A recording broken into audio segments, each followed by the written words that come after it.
magaaladan Hyderabad ayaa la yiraahdaa waxayna leedahay taariikh aad u weyn taariikhdiidaas waxaa ka mid ah magaalada Hyderabad dadka ku nool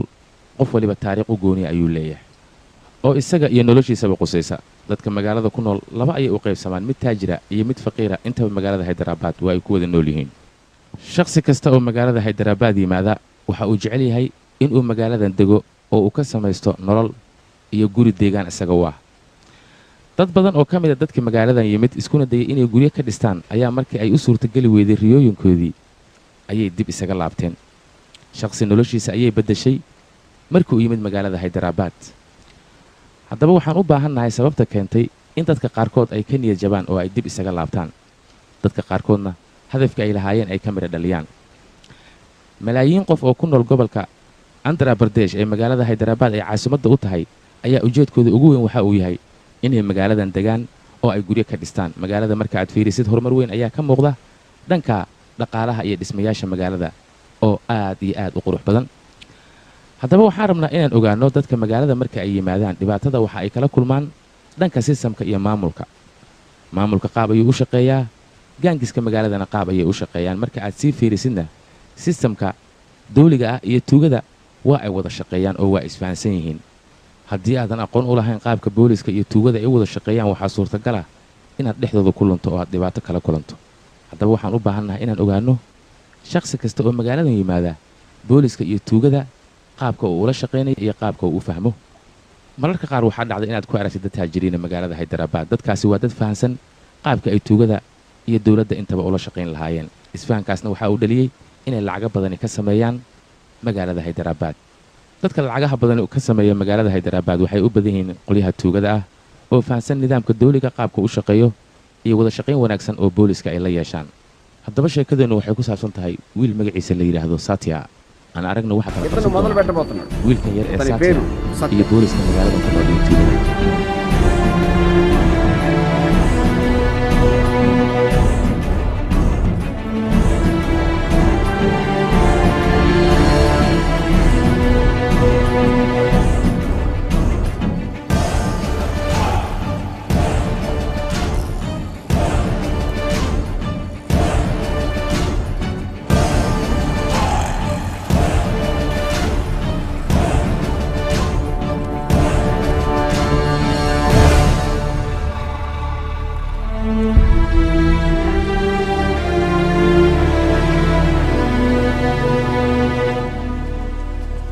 soo jeesad hadda ka hor si fiican ayaan ku garaac wax taariikh kooma naqamiya adiga ma isoo xasuusan wax miseedana iima soo dirin midda kale waxaan kuu sheegayaa adiga saaxiibtinimadeena ma noocaanay naqata adiga magaalada Hyderabad iska imaanaysaa shaqaa soo doonanaysaa kaale saaxiib sidee tahay xaaladaada ka hor nakeen soo gal saaxiib kor ayaa aadaynaa koroo jooga iyagana ها قاعد صاحب كي ستيا أي مد مركا أنا قاعد دب كان سوي عدونا ترافق أنا إسكت ميس إسكت أديك والدنا إسكت أف أنا كسوي عاي استيجي قاعد سو بايا وجعلكي أولي بقى تكون جعلها حرصك ومسكين فينك أنا مال قليا كا أي أتريسك أنا غنيسا نكين مركا صاحب يركا ستراي قورن واي في عنتها magaalada Hyderabad markaan soo aadayna uma ana sheegin oo ka qariyay ها وليبا الرمح حساسي يا جري قفتنا هذا وحين نقطة قف هسه ديارسها هسه دايركتور ما نقطة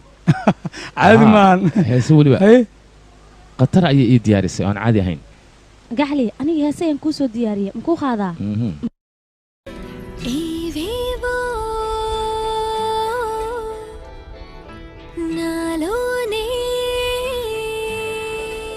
كورن هذا وفي عنتها لكن معنى هذا محوية إيشك ساتيا ايه معناها أوقات مارتين دوغاتو سيدرين لو كلي ودقي صادقة أديك يا فهمي دونو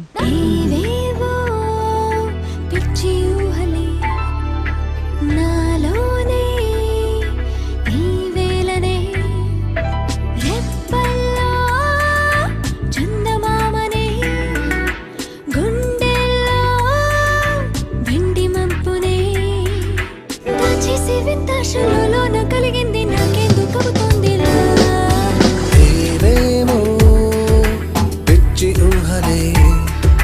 నాలోనే ఈ వేళనే రెప్పల్లో చందమామనే గుండెల్లో వెండి మబ్బునే దాచేసే వింత సలోలో నా కలిగింది నాకెందుకవుతోందిలా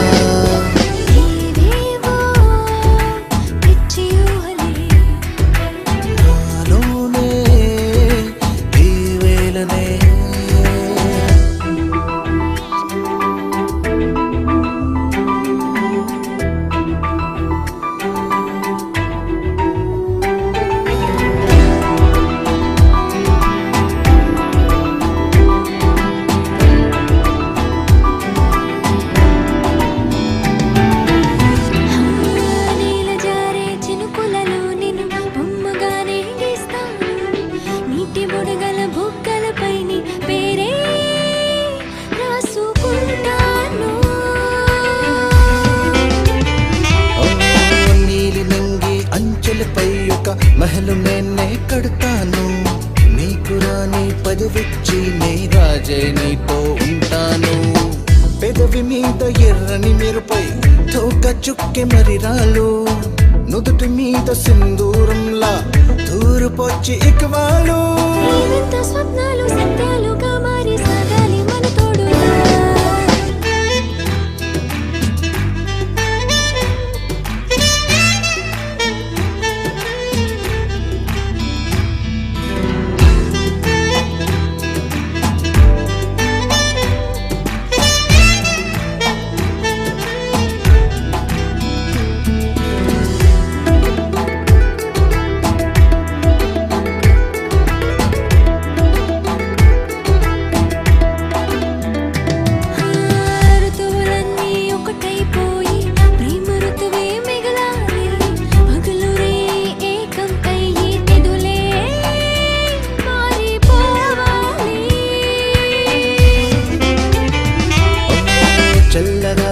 చంపలపైన కవితలేవో రాయాలి చుక్కలన్నీ దండగా గుచ్చి నీకు మెడలో వేయాలి పున్నమి నడి చొచ్చే వేళ పూల రథమే కాలి అంతరిక్షమవతల ఉన్న సాగరంలో తేలాలి ఇంత స్వప్నాలు సత్యాలుగా మారి సాగాలి మన తోడుగా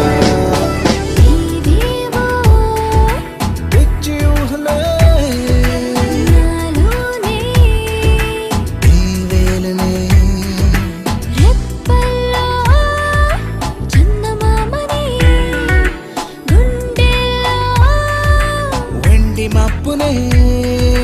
నా చేసే వింత షాలో నా కలిగింది నాకెందుకవుతోంది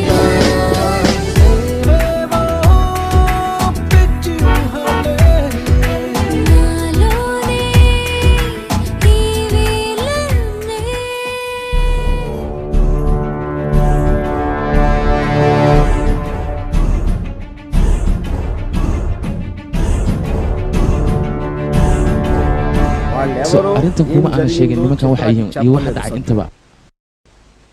sidaa darteed satya wuxuu isku soo aaday magaalada Hyderabad magaaladan u jeedaan waa magaalo aad u weyn qof walbana wuxuu ku fikirayaa siduu nolol maalmeedkiisa u soo saaran lahaa qof kasta oo magaaladan ku noolne wuxuu haystaa aqoonsi gooni u ah oo lagu yaqaano aqoonsigaasna wax kale maaha ee waa midkuu isaga nolol maalmeedkiisa kula soo bixi lahaa haddaba magaaladan sharci ayay leedahay qof walba oo yimaadana noloshiisa wax ayay ka beddeshaa satyana waxa uu ka mid yahay dadka magaaladan imaada ee faraha badan laakiin satya isagaaba doonaya inuu sharciga wax ka beddelo maxaa taqaanaa adiga aniga injineer ayaan ahay qaybta dhismaha weliba aniga injineernimo nooma bannaanee orod iska dhaqaaji bax soco diyaar ayaan u ahay shaqo kasta oo lii dhibo inaan qabto mudan ogow kalsooni darrada iyo kalsoonida farqa u dhexeeyo taasaa loo baahan yahay hadda ma ogaan kartid arrintaas waxaad ogaan kartaa mustaqbal mudane waxaa kusoo wacaya Vijay Kumar wuxuu rabaa inuu kala hadlo arrintii akoonka ku saabsaneed Vijay Kumar hadduu wicitaanka iska dhaaf waayo isagu qarash ku badanaa u sheeg hallow dibaad ganacsigii 7 milyan ahaa waxaan kaa doonayaa inaad 5 milyan ka dhigto oo soo gaabiso saaxiib laakiin ninka bashwaar raawleeda lacagtan tirada badan xaguu ka keenay saaxiib maxaa ka hadlaysaa adiga lacagta ugu faraha badan layaa haysta mataqaanaa waxaa haysta qolada filmaanta sameeya lacagtaas annaga ma haysanno waa kana hadda maanta mooto laba lugoolaya halkan ku wadanaa saaxiib mid ayaan rabaa inaan kuu sheego ma rabtaa inaa ogaatay qaabka kaliya ugu fudud oo lacag lagu heli karo waa shirkadaha filmaanta soo saaro aniga mar dhow waxaan rabaa broducer inaan noqdo filinka aan soo saari doonno wuxuu noqon doonaa filin super hit eh dadkoo dhan ay la wada dhacaan saaxiib qof kaliya maalgeliya aniga haddaan helo wax walba ay hagaagayaan maalgelinta oo kaliya iga dhiman aniga laakiin yaa maalgelinahe cid maalgelisa aniga haddaan helo waxaan noqonayaa broducer caalamiye filmaantiidina gidmaayaan mar haddaan helno qofna maalgeliyo labadeenna broducer ayaan noqonaynaa migowtaa goormaa timid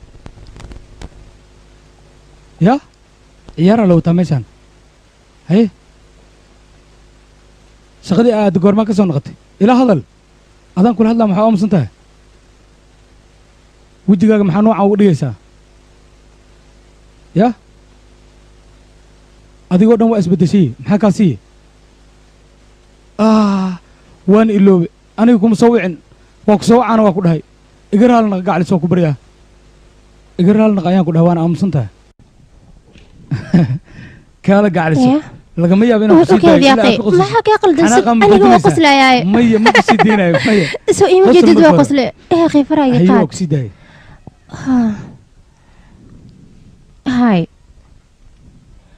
magacaaga satya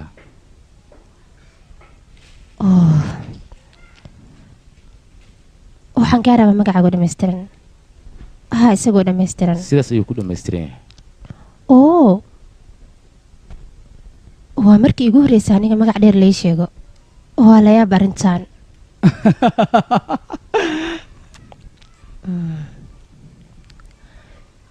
hey markaad jirkayga fiirisay maxaad aragtina ii sheeg gaclis haddeertan qof wax kaa sheegi karta ma jirto adduunka o dhan markuu ku arko ayaa atriisi khatar noqonaysaa dadku xinanaasaan igu yeeraan sbeshal waa markii ugu horreysa magaca sbeshal baluuq qof wata alla kulanta saaxiib magac walba oo la yaab leh qisaha ma sheeka ayaa ka dambaysa anigana sheekadaas ayaan rabaa inaan wax yar idinkaga sheego anigana raantii waxaan rabaa atriisi inaan noqdo weliba filimka uu sameynaya directorka fandira sidaa daraaddeed aniga go-aan waxaa ku qaatay magaaladan ku noolaa gabi ahaanba inaan isaga soo tago magaaladaasna waa visaag muddo dheer kadib anigii saaxiibkay giniish ayaa sheekaysanay waxaan go-aan qaadan inaan isgursano labadeenna nolosheeda waa intaasoo keliya hay labadiina goormaas barteen ii sheega anigii iyo saaxiibkay waxaan ku wada kulnay kuleejka 3 sano oo waxaan qaadanay nolol faniya saaxiibaye soo saas maaha laakiin aniga waxaa u moodayay inaad isku magaalo ka imaateen labadiina maya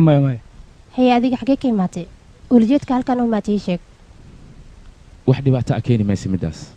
marba hadday niyadaada ku soo dhacdo inaad shaqaysatid ma ahan magaalada inaad fiirisid waaw waayo aragnimadaada ayaad waxaa ku darsatay xigmad dheeriya wax xigmad asiga ma laha adigaa ka xigmad badan ka gudub maxaad rabtaa inay haydarbaad ka qabato waxaa ii qabanaysaa shaqa aniqaasi ah okay mudane diyaar hadda waa baxaysaa aarkii ayaa u tegaysaa arkay ah yaa mudane arkin aarkii waa nin gaangiistar hore ah oo awood lahaan jiray laakiin awooddiisa ma aha mid jirta haddeertaan hadda isaga tixgelin yar oo keliya ayaa la siiyaa waxaan rabnaa inaan kambanigeenna mashruuc weyn aan ka fulino buuraha joblin marka waxay u tegaysaa aarkee aniga iyo isaga waan wada hadalnay iisoo jeegaree waraaqaha hantidiisa soo hoosh dhiman isaga uu qabto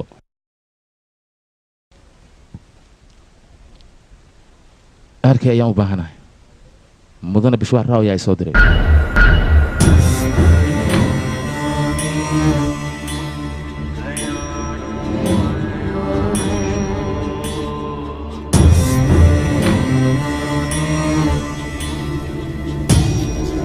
isagu wuxuu aflagaadee ciidankayga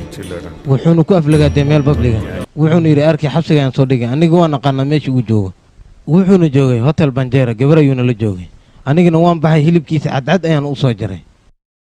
intaas kadib aniga waxaan dilay 10 qofood weliba 6 bilood gudahood wax kuleela ilaa haddana iguma haysaane master kortaala sino wixii intaas ka dambeeyay aniga garab ayaana siiyey waxaana kalsooni ku siiyey in booliska marnaba aysan la hadli karin asaga waxaan sameeyey waan ku faraxsana muddo 5 sanaana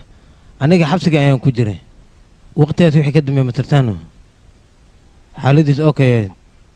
soo sidaas ma waree ayaa ku soo diray bishwaar siin ayaa soo diray haa jootri ishwaar raaw shaqada u qabo ku dha maxaad uu qaban weyde waxaan kaa rabo ninkaa shaqada inaad u qabato weliba shuruud la-aan hadalna iguma soo celi kartin aabo mideeda kale ninkaas aniga saaxiibkii aad baan u jeclahay wada shaqayn fiicanna aniga asaga way naga dhexaysaa marka waxaan kaa doonayaa shaqada inaad soo fududayso markaas adiga waa farxay dadkao dhan wada farxayaan warkayga waad fahamteen u malaynaa soo maada fahmin ii sheeg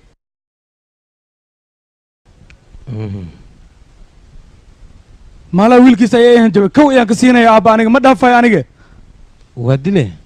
waa dilaysa soo maa war adiga ma waalatay ii sheeg meeqa mar ayaan ku dha aniga dadkaas arrimahooda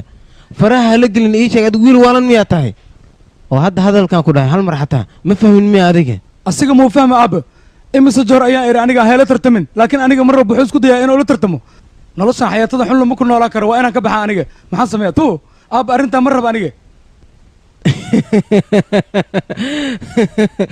wiilkayga fiiriba khamri ayuu soo cabay weliba khamri kulul oo heer sare wiilkayga waktiga aan yaraa noocaadoo kale ayaan ahaa jira aniga laakiin wiilkayga waktiga hadda la joogay iyo waktigaas waxaa u dhexeeyo differency marka waxaa lagaa doonaya wiilkayga inaad maskax degan adduunkan aad ku joogto ifahan aniga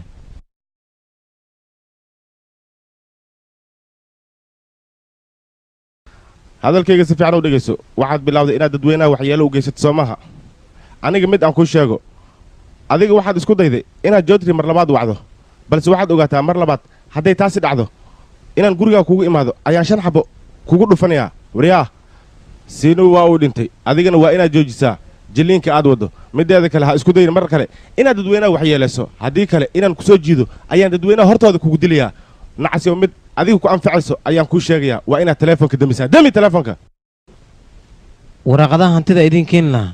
gaashaan la baarad ee hor istaagoon iyo handibay aniga hadduu 5 sano ka hor isoo wixii lahaa miiska uu raboodka ku qoro dushiisa ayaan asaga hilibkiisa cadcad ugu jari lahay bas waa gacan galnay khatar ayaan ku jirnaa haddii isuuni noo noolaa laha annaga cidna soo dhibaatay cid afaareena soo gala xatay ma jiri lahayn ma fahantay isdeji adayga qorshahan anaga muhiim ayuu noo yahay ma fahantay muhiim ayuu noo yahay ha ka dhigan marka wax ciyaara adiga aniga imaaraadka oo u sheegay dhulkan aniga inaan maal gelinayo qarashna waa geliyey wax walba ha kuu qaatay fadlan waxaa samaysaa xal inaa xal samaysaa loo baahan yahay you are right isku day adiga inaad aniga problemkayga aad fahanto war aniga kayga ma fahmi karta adigaba aniga waa ku fahmaa waxaad ka baqaysaa nimankaas haddaa weerarno inayna dilaan soomahay dhegeyso annaga qorshahan wadana awgiis gaashaan la baarad marnaba uguma soo horjeesan karno anigana arrintan kuma jiro mudane hal fikir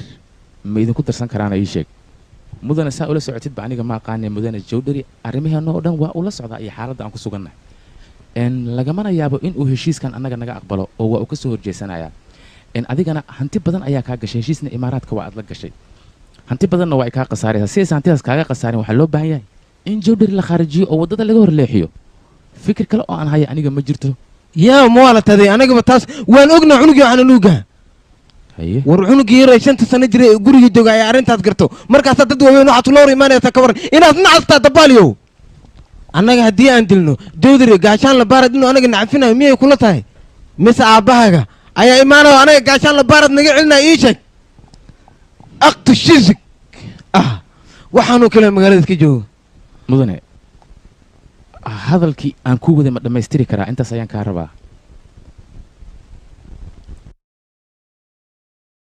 qorshaha aan ku wada wax kale maahan mudane jawdhari iyo gaashaan la baarad labadaba waa in la khaarijiyaa mudane jawdhari wax dacwada kama uusan gudbinin arkay ee gaashaan la baarad ayaa iskiis garab u siinaya jawdhari taas micnaheedana waxay tahay cidda keliya ee og in ay arrintan taagan tahay waa annaga bannaankana arrintuuma aysan bixin maadaama aysan cidi ogeyn jawdhari iyo gaashaanlahaba waa inaan hal mar dilnaa waayo cid arrintan ogma leh oo aan annaga ka ahayn haddaba qorshe cusub ayaan anigu markaas kadib la imaanaya qorshahaasna wuxuu noqon doonaa in meelo kala duwan aan ku dilna raggan meelaha aan ku kala dili doonana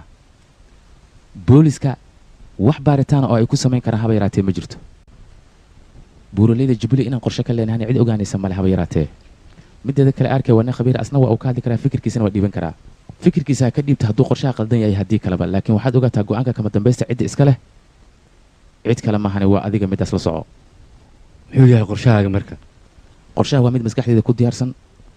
faahfaahintiisana cabaar ka bacdi aniga ayaa idinla wadaagaya idinkana isdiyaariya haddaan garab idinka baaday haddii kaleba waa idinla socodsiinaya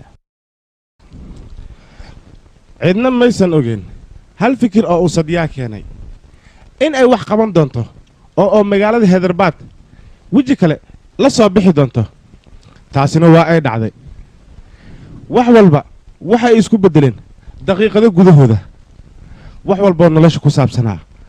marar qaar waxaa xusta taariikhda iyo wakhtiga qorshahan waxaa qayb ka noqon doona nin lagu magacaabo subarmaya oo agaasimo ah waxaana uu booqasho ku imaan doonaa magaaladan ninkaas magaalada marka uu yimaado cid kale ilaalin maysa waxaa ilaalin doona gaashaanla baarat maalinta jimcaha ee fooda inagu soo haysa shir ayuu qabanayaa shirkaasi securitigiisa gaashaanla baarat ayaa qaabilsan anigana meesha ayaan rabaa inaan subarmaya ku khaarijiyo haa subarmaya keliya meesha ku dhiman maaya gaashaanla baaratna meeshaan ku dilaynaa sababtoo ah cid naga shakin karta haba yaraatee ma jirto oo waxay dadka u qaadanayaan in subarmaya dilkiisa uu gaashaanlaha si shila ugu dhinto teeda kale dilka abuumaya annagaba faa'iida nooma leh laakiin waxaan ku qarinaynaa dilka gaashaanlaha oo qura qorshahana afarteenna oo keliya ayaa la socda 2 maalin kadib waxaan dilaynaa ninka la yidhaahdo jawdari waxaana ku dhex dilaynaa dabaqa jubilee hilis uu ku leeyahay weliba qaybta 18aad wuxuuna meesha kula kulmi doonaa gabar ay saaxiibo yihiin oo uu aad u jecel yahay weliba meeshan waxaan ka marnay jawdari seedigiis oo marmarka qaar dabaqa yimaada weliba isaga ayay booliska markay baaritaan sameeyaan dembiga dilka jawdari dusha ka saari doonaan annagana inaan qorshaha jubilee hilis aan wadanno cid fahmaysa haba yaraatee ma jirto hadda qorshihii sharaxaad guud ayaan idinka siiyey waxaana diyaar u noqotaan qaabka aan u howlgali lahayn iyo taatikada inaan idin tuso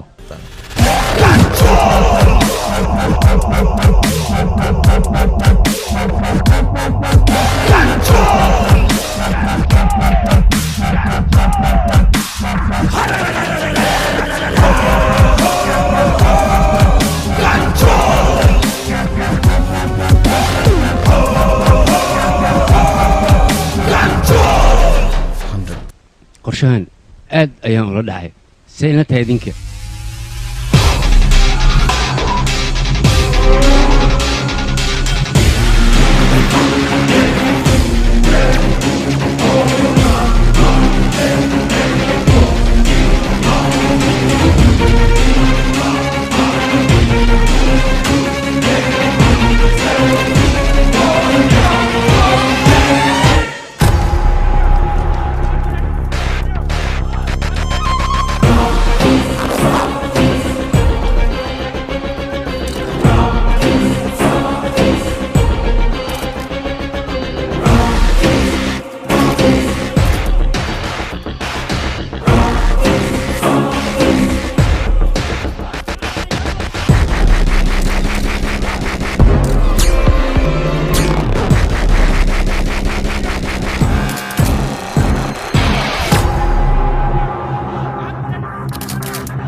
maanta magaalada heedarbaad waxaa lagu dilay subarmanya oo ah nin caan ah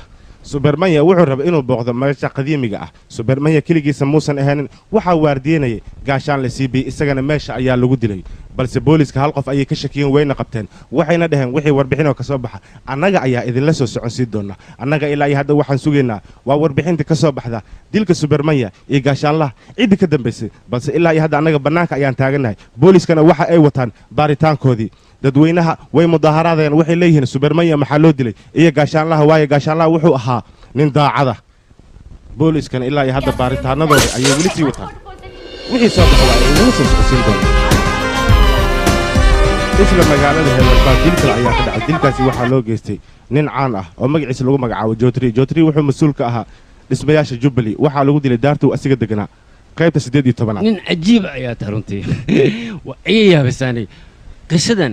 markaa iga sheekeynaysid waxaan u malaynayaa filin inaad iga sheekeynaysid laakiin waxay ahayd arrin la yaab leh weligay ma arkin tan oo kale nin cajiiba ayaa tahay waxaa ficneed inaan mar hore isbaranno waayo dhibkii i haysto dhan waad xalin lahayd adiga waa kula dhacay xaqiiqdii midda kale aniga markaan magaaladan imaanayay guri yar ayaan ku soo degtay qorshooyinka aan sameeyena aad ayaa loola yaabay runtii laakiin wax walba hadday dhacaan midkaa adiga samaysay aniga maba keeni kariba awaawaray aan ku dhahay caadi ma tihid weligay haddaan joogo maba keeni kari way fikirkaas aniga run ahaantii aniga nin iga yaabiya ayaa tahay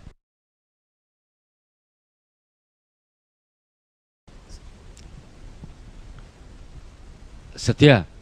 soo dhowow gurigayga aadka u quruxda badan ku soo dhowow aw xaaskaygii gacmaha kortaaga ani bolis ahay yaa wiilkayga wiilkayga filmaanta askarta ayuu daawadaa soo saas maha wiilkayga wiilkayga xaggee ku soo dahda adiga xaaskayga haddaan soo dhaqsaday haddaan soo daha waa isku mid hadda waan kula joogaa soo maha waa xaaskayga aadkaan u jeclaha runtii aan ku baro saaxiibkay satya waa kaa qaaday haddaan kuu sheego wuxuu sameeyey ciyaar ayaan wada ciyaarna kirikida waana ka badiyey saaxiibkay xitaa hal gool igama dhalin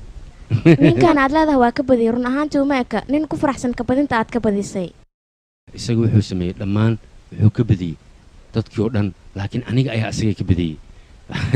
markaan runta kuu sheeg saaxiib gacalisa marka ninkan waxaan ka dhigtay ciyaartooydeedii ninka ugu wanaagsan oo ugu fiican wiilkay adeerkaa ma qoslo waa inaad sheeko u sheegtaa xoogaas u dhowl caddeeyo hay saaxiib kafee ii keen xaaskeygi orod okay aniga ku keenay warniyo caadi matid intee ka timaaday maxaa ahayd maxaa qabataa ii sheeg bal taariikhdaadaan rabaa master ishwaar raaw aad ayaan aniga kuu ixtiraamaa soo moogid waxaad isiisay aniga meel aan dego shaqo ayaad isiisay aqoonsina waad iigu dartay intaasoo dhan adigoo ii sameeyey waxaan rabaa hal mid inaan kaa codsado middaasna wax kale mahane inaadan marna adiga ii weydiinin aniga nolosheeda wax ku saabsan okay dhib ma laha waan kaa daynayaa marka haddii arrintan dhib kuu keenayso wax dhib miyaa ku hay adiga xaas ma leedahay macnaha waxaan ka wadaa gacaliso dhibaatay haddii jirto waa ila socodsiin kartaa aniga waayo shaloo dhan waxaa ila joogta xafiiska waadna ila shaqaynaysay sidaa darteed aniga waxaan rabaa inaan dhibkaaga ogaado aniga hal qofood oo keliya ayaa dunida ii jooga qofkaasna qof kale ma ahan magaceeda waxaa la yidhahaa jatra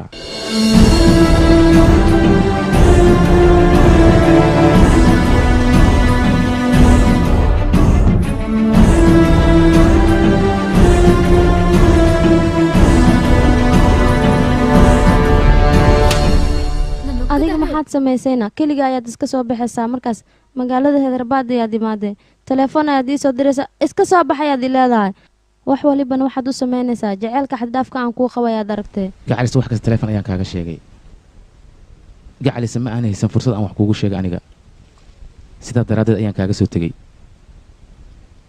wixii tegey waa ay tageen laakiin waxaad ogaataa hadda kadib mustaqbalka oo keliya waa inaad fiirisaa ballanna waxaan kaaga qaadayaa mar dambe inaan adiga kaa dheeraanin oo aan kula joogo soo bax xaafadda aadne inta miyaa guriga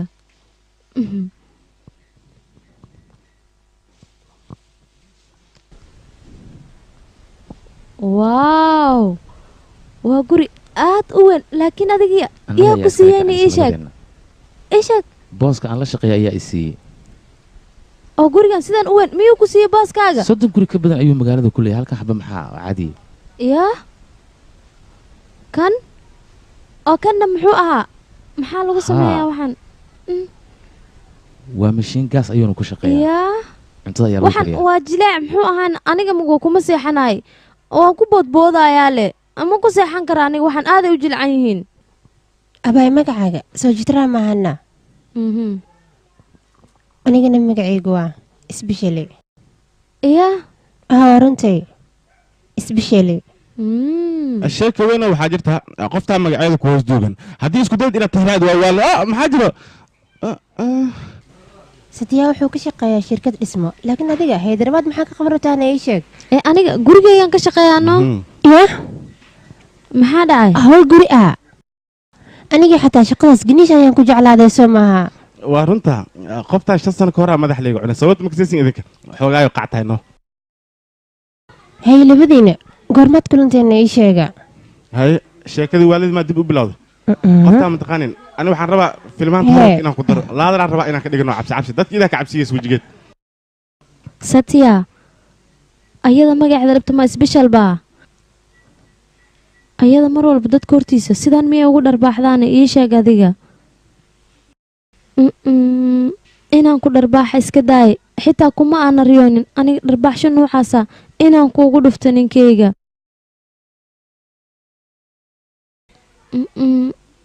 satya adiga kaftankaiga daaye soo bax magaaladii gu soo wareeji hadda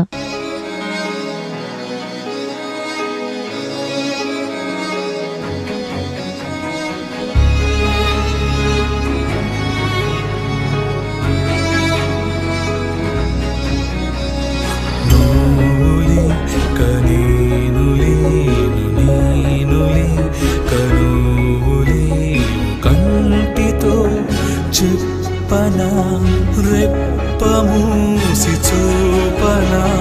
నువ్వులేని లోకమే శూన్యమైపోని నింగినేల సాక్షిగా నేనున్నది నీకోసమే కదా నా కదా నీకోసమే ఉన్నా సదా నా ప్రాణమై ఉన్నావిలా నీ ఊపిరై ఉన్నానిలా నీకోసమే నా జీవితం నీవే నాకు శాశ్వతం నీవే నాకు సంతకం నా జన్మ నీకు అంకితం నువ్వులే కనేనులేను నేనులే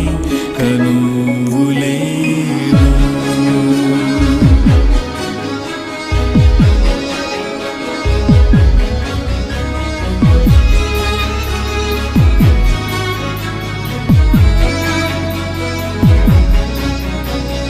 అన్నీ నువ్వేలే అంతా నువ్వేలే అంతులేనిదంతా నువ్వేలే నాలో నువ్వేలే నాతో నువ్వేలే నాలో నువ్వేలే కలలోకి వచ్చే నిజము నువ్వే మరి నా నిదుర నువ్వే కనువిప్పి చూస్తే వెలుగు నువ్వే మరి నా వెగువ నువ్వే నీ మాటకే నే అక్షరం నీ శ్వాసకే నా రక్షణం నీ చూపుకై నిరీక్షణం నీ కోసమే అనుక్షణం ప్రేమయే స్త్రీధనం ప్రేమయే సాధనం ప్రేమతో ఈ పదం సాగుదాం ఈ విధం నువ్వులే కనేనులేను నేనులే కనువులేను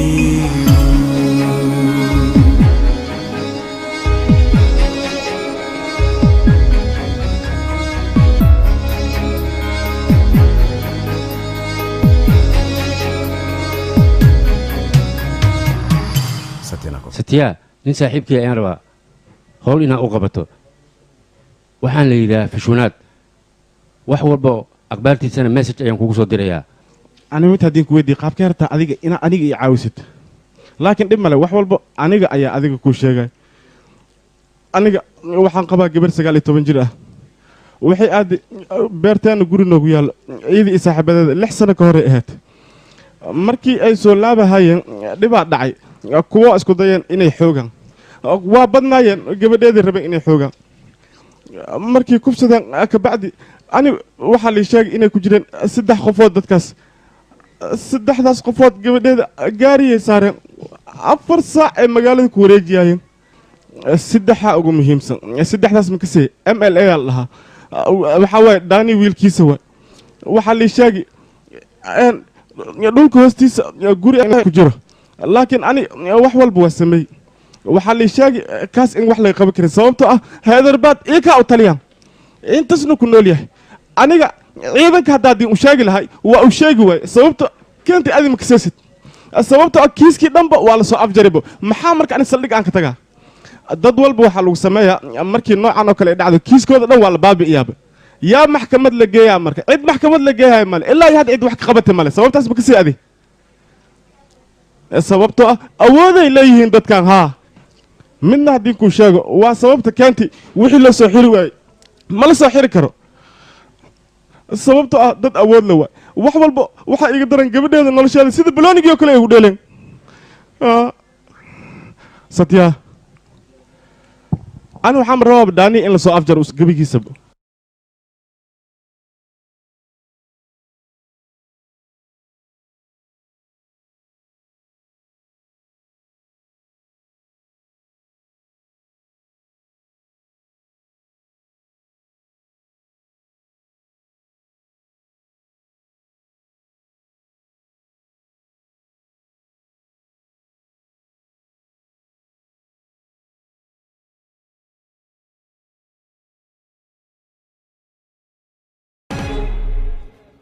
నేను చూసుకుంటాను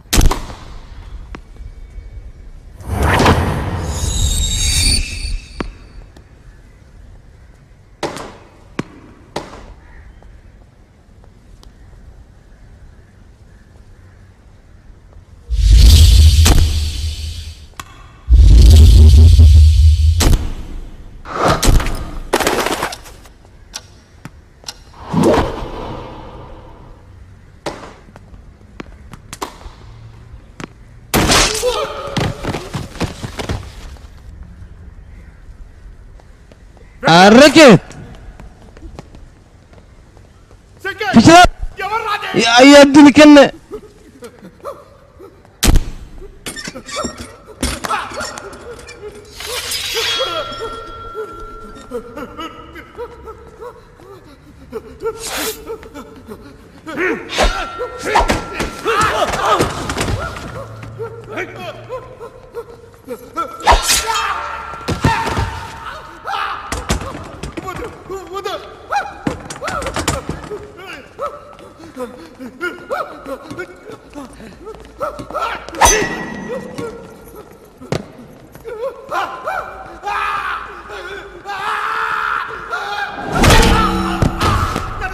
وقتوغا صاحبو إنام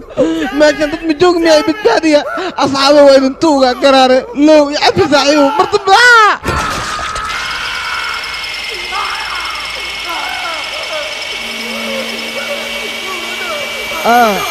الله باي تنعث مرتبا ينتوغا قراري مرح سروت ما سيتاقنا نيجي أنا قبطان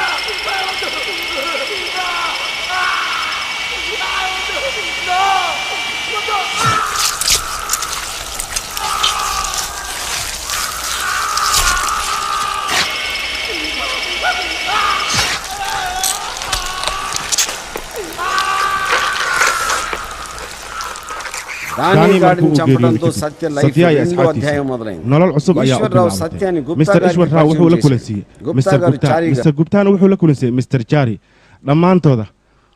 ciyaar cusub ayaa u bilaabatay waayo ciyaartii hore waa ay wada dhammaatay dhammaantoodana waxay u qaadeen xushmad fara badan iyo kalsooni aad iyo aad ayay u sii jeclaadeen waxayna isku dayeen inay la kulansiiyaan madaxda ugu weyn dalka wayna la kulansiiyeen ugu dambeyntii Satyana intaas horumar ayay u ahayd waayo dadkaas wuxuu ka faa'iiday siyaasadaas uu doonayay inuu magaalada uu ku maamulo wuxuu noqday nin lala dhacay howshiisa Chitrane waxay la qabsatay nolosha Hyderabad especially mar walba waxay garab siinaysay saaxiibteeda Chitra dhammaantooda way isku faraxsanayeen balse howshiisa ayaga waxba kala ma aysan socon waayo wuxuu ku mashquuliyay shaleemo iyo daango iyo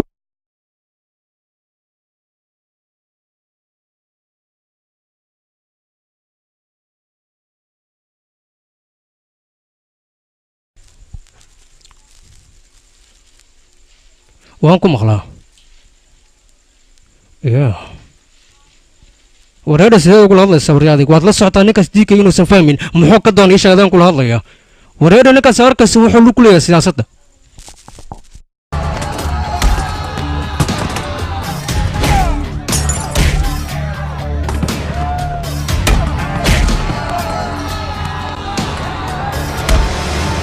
alxasan mudan waxaan kuu sheegayaa ninkan odaygaada adiga dhashay wuxuu sameeyey waa wax qaldan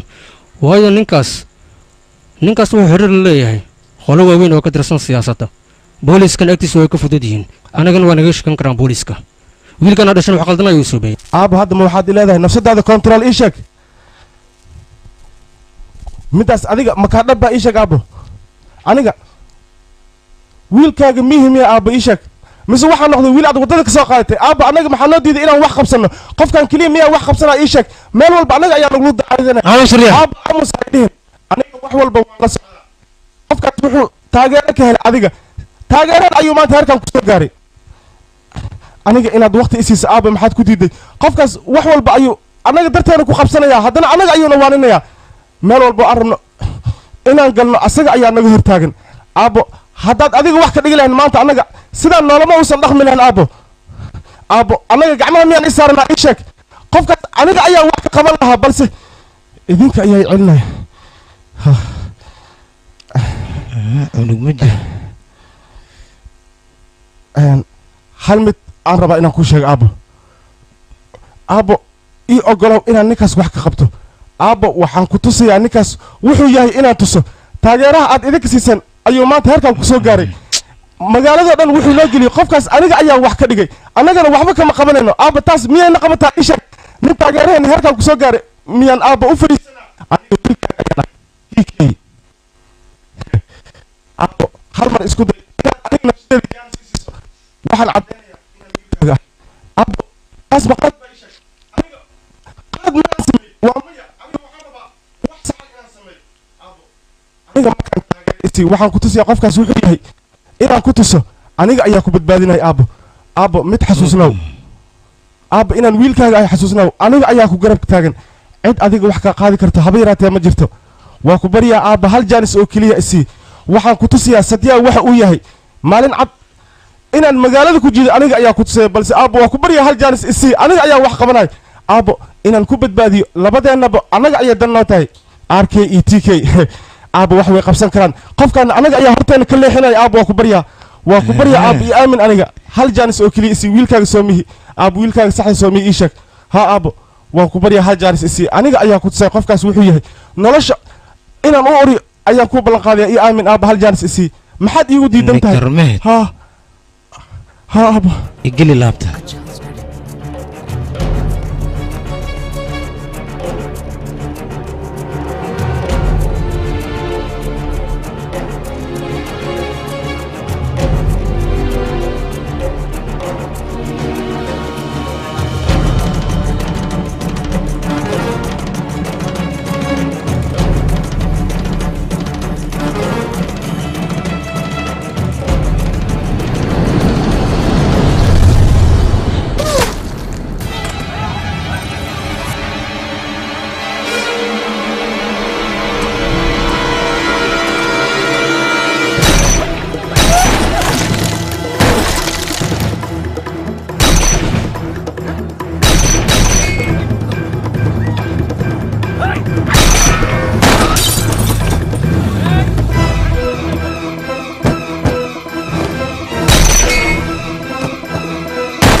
maxaad sugaysaan meelaha ka baxa ma doonaya inuu iga baxsado sababta هلا رادي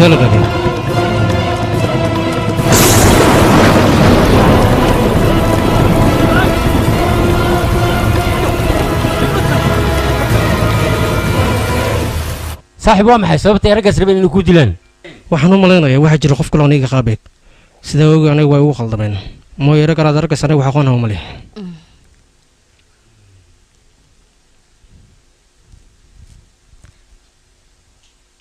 satiya anaga filin ma daawanayno way iska caddahay raggan waxay halkan u imaadeen anigiile ma ahan sida aan u jeednay raggaas waxay rabeen inay ku dilaan adiga alxasil aniga waan kuu sheegay wax aqoon aan u leeyahay bayraati ma jirto oo waayay haddii aadan aqoon u lahayn maxay kuu dili rabeen raggaas maxaase adiga ugu soo carartay ii sheeg adiga sidee kaa noqon sida ciyaaloo kale maxaa uga hadlaysaa haddii uusan carari lahayn meelkiis miyaa arki lahayd waxaa fiican haddee taa arrintan inaan booliiska wargelino oo u sheegno si xal loogu helo haddii kale arrintan oo kale ma fiirsan karna annaga waqti xadarkan boolisna waa duruuri maahan anigu waxay la tahay arrinkan aad arkayso si qaldan inuu dhacay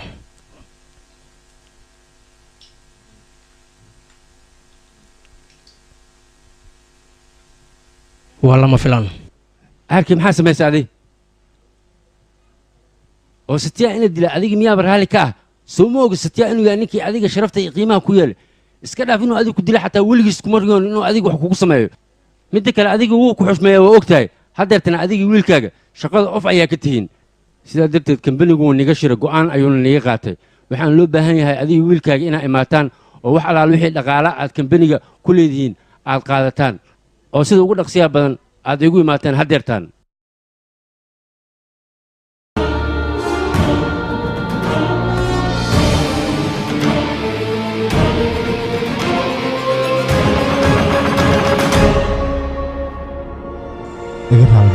sorry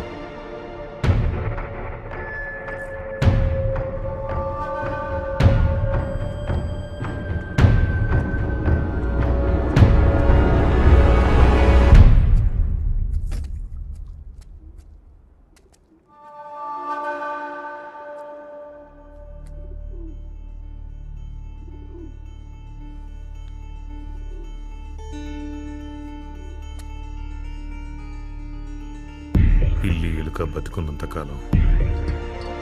పోట్లాడుకుంటూనే ఉంటాయి కదా సత్య రెండింటికి ఒక్క సెకండ్ కూడా పడనే పడదు Tom and Jerry cartoon చూసుంటారుగా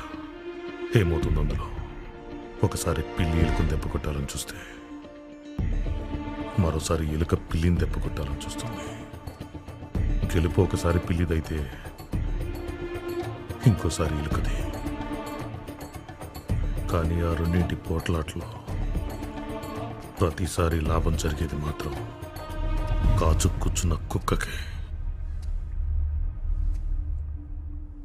8 ఏళ్ల తర్వాత మళ్ళీ దందాలో మన పవర్తో పాటు మనం అంటే జనాల్లో భయం కూడా పెరుగుతుంది అలాంటి ఈ సిచ్యుయేషన్లో మన మధ్యనే ఉన్న మురగటం ఆపుకోలేని కొన్ని కుక్కల వల్ల ఆ పోలీస్ కుక్కలో మనల్ని కరవడానికి రాకూడదని నేను అనుకుంటున్నాను ఈశ్వరరావు గారు మీరు చెప్పింది కరెక్టే మన పొరపాట్ల వల్ల లాభం జరిగేది కేవలం పోలీసులకే జరిగిందంతా మర్చిపోయి కలిసి దందా చేసుకున్నాం జరుగుతాయి తప్పులు జరుగుతాయి అందరూ తప్పులు చేస్తారు వాటిని సరిదిద్దుకుంటూ మనం ముందుకెళ్ళాలి సారీ చెప్పాడుగా సారీ చెప్పావుగా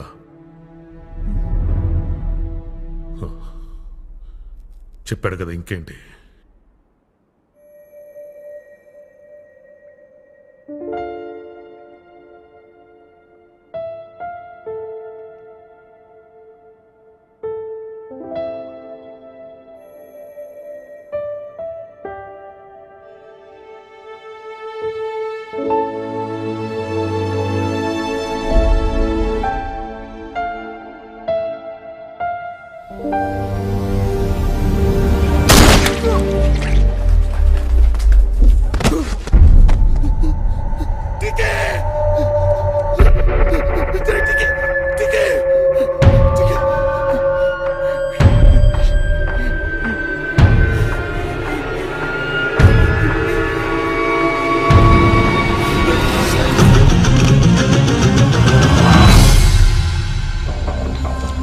walayaada warkayga si fiican u dhegayso xaaraankan maxamed dhashay wuxuu qorsheeyay dilkaas qof kale dil rawan cid kale maysan ahayn waa aniga hortaada taagan horena loo yidhi dilaayo dilun baa kuu dambeeya anigana wax khaldan maanaa samaynin wiilkayga khaladkuu geystay ciqaabtiisa ayaa marsiiyey qofka dilana qof kale ma ahan waa qof adiga ciidankaaga ka tirsan taasna waxay kuu caddaynaysaa naceebka faraha badan ee ciidankaaga u qabaan adiga wiilkaaga teeda kale dadka meeshan taagnaad arkaysa oo idil qof walba familkiisa waa uu jecel yahay ma jirto cid necab familkiisa anigu waan dareemi karaa wiilkaaga inaad jeceshahay balse wiilkaaga waa xaraami dhala xaraamina sidiis wuxuu ku wanaagsan yahay dunida korkeeda in laga masaafuriyo sidaan filayo warkayga waa uu ku dhacay aniga waan la socday waqti xadarkan la taagan yahay aniga khaladka aan geystay aniga inuu ii horseedi karo cadow fara badan inaan yeesho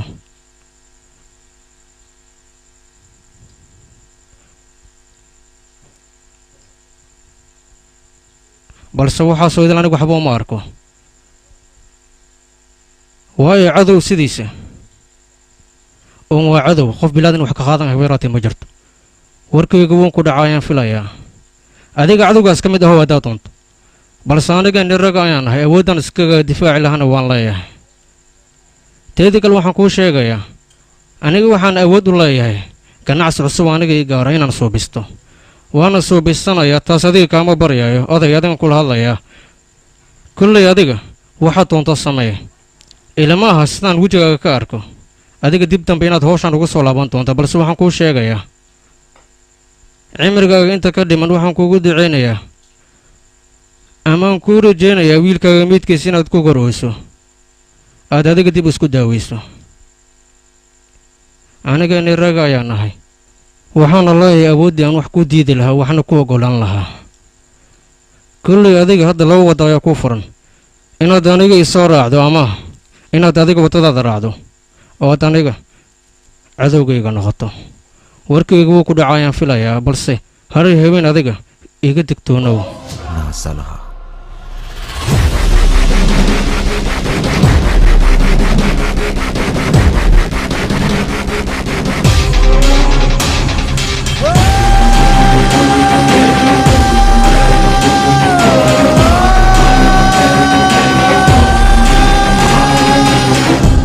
waa nasiib xumo in shirkad dhamo weyn aysan yeelanin magaca ama astaan lagu soo raaco taasna aniga ayaa go-aankeeda gaaray waayo aniga waxaan doonayaa shirkaddeeda inaysan yeelan wax magaca ama wax astaan oo lagu soo raaco waxaa jiraan tuugag fara badan oo shirkado suubisteen waxaana u yeesheen magacyaal fara badan oo weliba aad iyo aad qiimo leh balse way ku burburin aniga ma doonayo nooca cusub kale inaan noqdo waxaan doonayaa ganacsigayga cusub inaan aniga qorsho cusub ku soo kordhiyo qorshaasna anigoo keliyuun baa la socda shirkaddeedana hal magaco keliyuun baa yeelanaysaa magacaasna wax kale ma ahan waxay noqonaysaa shirkaddii cabsida warkayga weli dhaca ayaan filayaa waa shirkaddii cabsida waxaana doonayaa cid walba maqasho magaca shirkaddeeda inay cabsato warkayga mini dhaca muxuu yahay qorshahaaga alxasil qorshayga aniga ayuu gaarayahay idinka waxaan ii sheegayaa diinoo keliya qabsada aniga waxaan doonayaa waxaad lacag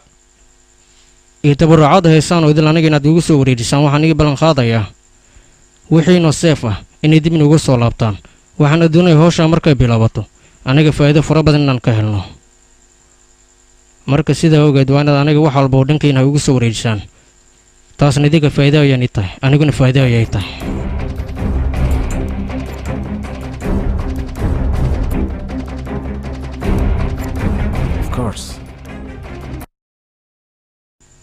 mahadsanidin master gubta waxaan maqlay shirkadaha aflaanta soo saaran adiga inaad xiriir wanaagsan la leedahay satya maxaa kugu dhacay maxaad qaylinaysaa saaxib nolosheedna waa isbedelaysaa aniga nolosheeda waa isbedelay kaalaay aniga haddaan runta ku sheego waa yaabaysaan ku dhahay oo maxaa dhacay waxaa dhacay wax kale maaha aniga waxaan noqday soo saare weyn oo caan ah oo yiya ninka qorash garanaya sheeg sheekadeedu waa laga helay saaxiibaan ku leeyahay kaale iska arag waxaa ka helay mataqaanaa soo saare weyn oo caan ah oo laga dambeeyo nolosheeda waan ku hambalaynayaa saaxib nolosheeda waa isbedelaysaa dhammaan nolosheena waa isbedelaysaa kulligeen waxaan noqonaynaa dad isku filanaan ku dhahay ballan waa taas anaa kaa qaaday kaale iska arag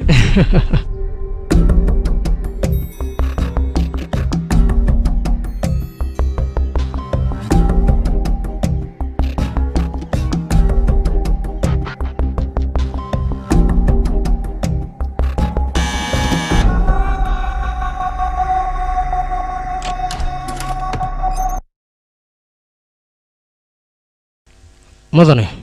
magacaygu waa saatiya qofkaana inaad ogaato daruuri maahan balse sababtan halkaan u imaada inaad ogaato ayaa wanaagsan ee gudaha muu soo dhaafi karaa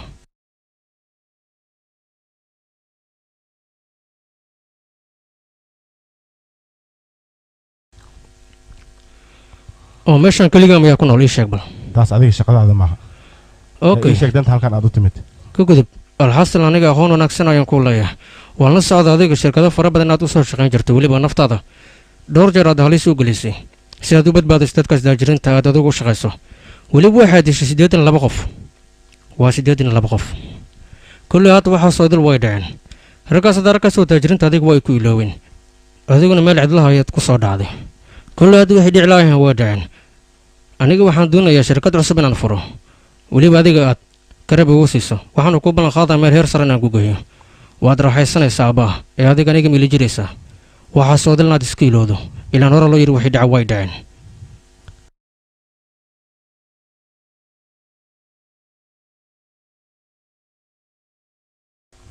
marka oday waxaan ku leeyahay ha noqon ma liibaanayaasha aana lagu liibaanin ee gacanta ma isiinaysaa waad daajiraysaa waxaana kuu ballan qaadaa heer sare inaan ku geeyo ee aniga shirkaddeeda ma ka shaqaynaysaa ii sheeg adigaan kula hadlaya waxba ha fikirin ఎలాంటి company shirkadda magaceeda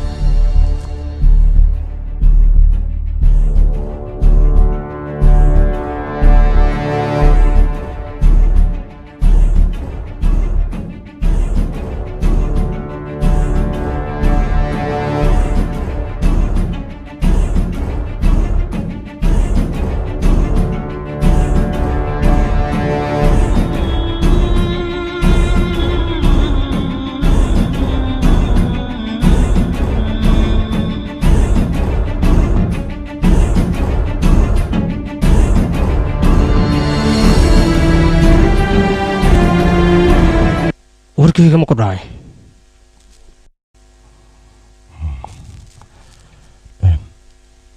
adiga ma taqaanaa sida kafeega loo sameeyo iyo waxaan u baahanahay hal xabo oo qatara jikada waa taas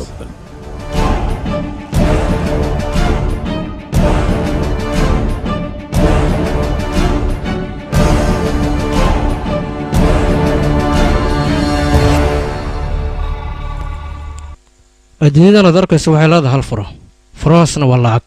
aniga waxaan ku siinayaa jeeg ku saxiixan 50 malyan kadibna aniga dhinacayga ayaad soo maraysaa waad raaxaysanaysaa waan hubaa xisaabtan uu ku tarso shilan ayaa shilan dhala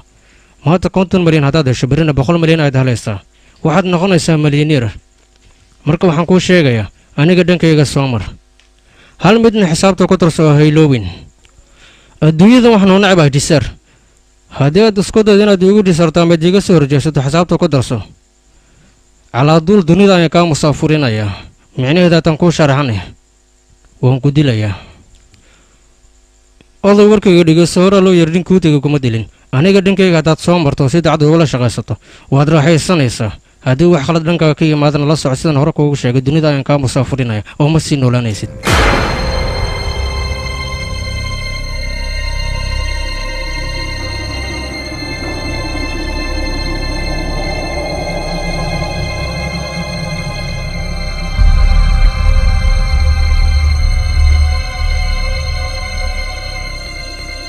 arhaan ku diidahay waa shaqadayda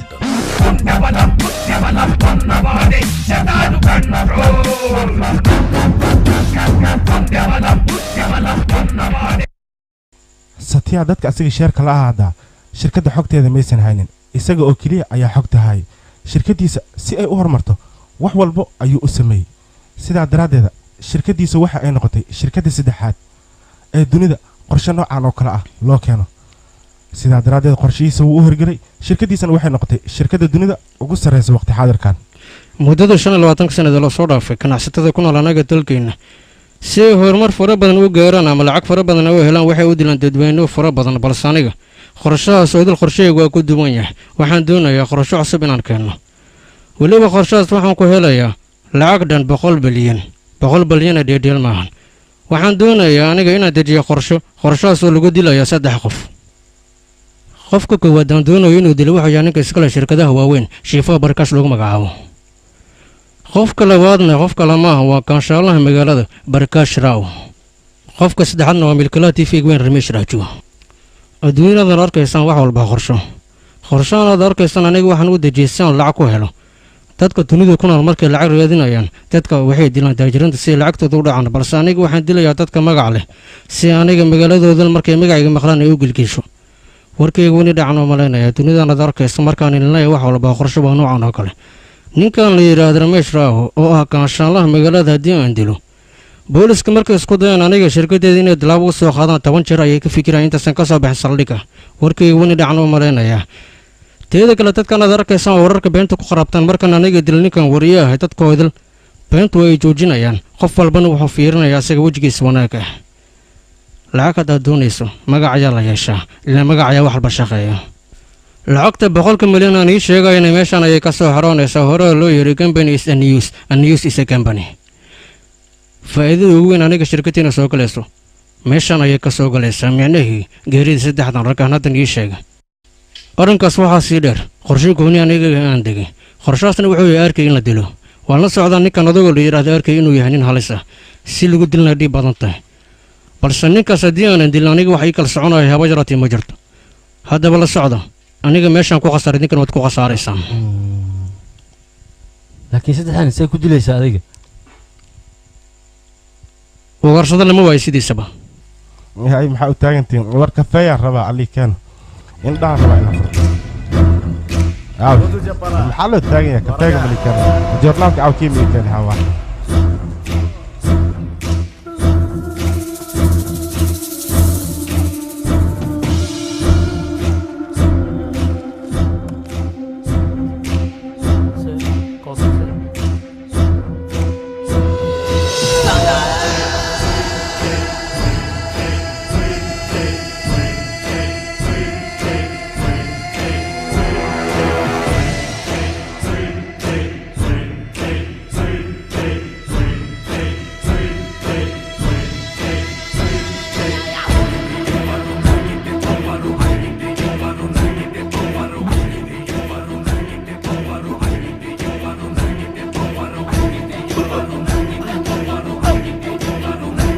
ستيا ولا الهوشي ولا فلي نكن أودمي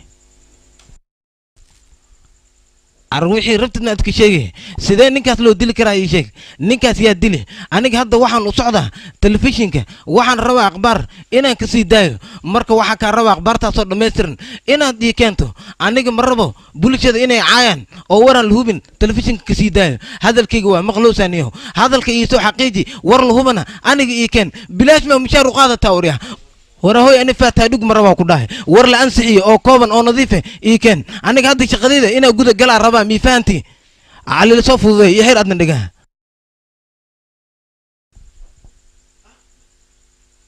ورهوي أكشن أو كلها أورك مقالة نقصو جارة وحي شيئا بركاش راو إن للدلي وحكلو مقالة دحدة اللي قدلي متقانين الشفاء برصاد وبوليس هذا دحدة سمعة دوين كلها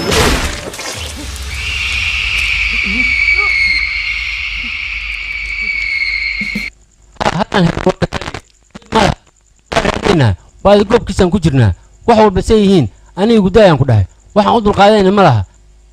tali ma noo sheegi kartaa shifaa bartaab asbaabta loo dilay ee tali noo sheeg waraan rabnaa unukee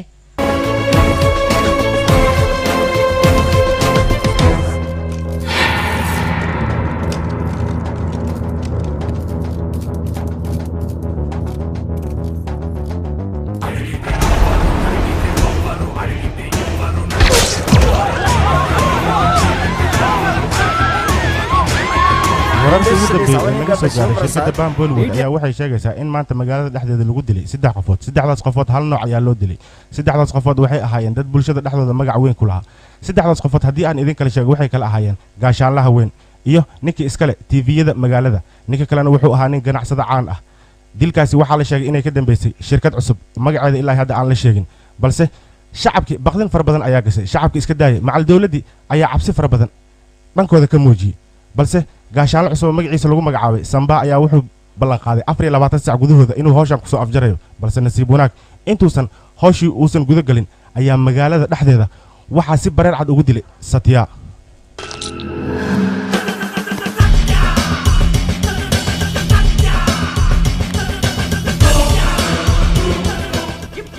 muddo 24 saac gudahooda ayaa magaalkan waxaa ka dhacay 3 dil dilkaasna ma naqaano annaga cidda geysatay laakiin waxaan ku rajaweynahay in la heli doono qofka geysatay dilkaasi ayadoo madaxda shir badan ay isla qaateen waa bilow cusub teeda kale dhammaantiin waan ii mahadcelinayaa khaasatan masar ishwar roy adiga haddii aanan ahaan lahayn aniga howsheeda odil waxay aan lahayd hal baycad lagu dhisay balse hal arrin maankiina ku haaya shirkaddan anigoo odil waan iga wada weyn tahay shirkaddan aad arkaysaanna waxaa lagu dhisay maskax fara badan oo maskax ayay ku dhisan tahay waxaana la doonayaa dhammaantiinna inaad u noqotaan daacad oo si daacadaad ugu shaqaysaan maalin maalmaha ka mid ah haddii ay dhacdo inuu qof ka soo horjeesto shirkaddeeda ama uu khiyaano ha la socdo waan dilayaa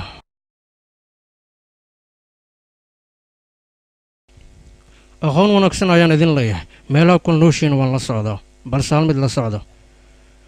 aniga cid aqoon iilah ma lahan ciddaan nahay ee meeshaan ka socdana qof garanaysaaba yaraatee meeshaan ma joogto